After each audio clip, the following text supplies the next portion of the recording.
হাতে সময় কম থাকলে ঝটপট বানিয়ে ফেলুন পনিরের এই রেসিপি।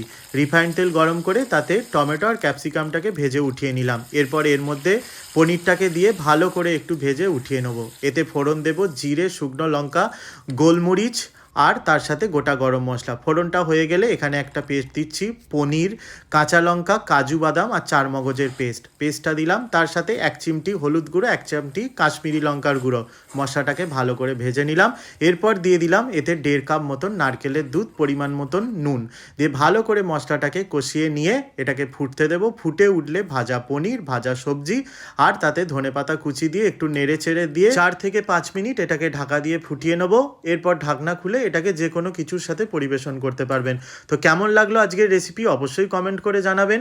আর আমার চ্যানেলটি আপনারা সাবস্ক্রাইব করে দেবেন এই রকম নিত্য নতুন ভিডিও দেখার জন্য। দেখা হচ্ছে নেক্সট ভিডিওতে। ততক্ষণ পর্যন্ত সকলে সুস্থ থাকুন, ভালো থাকুন।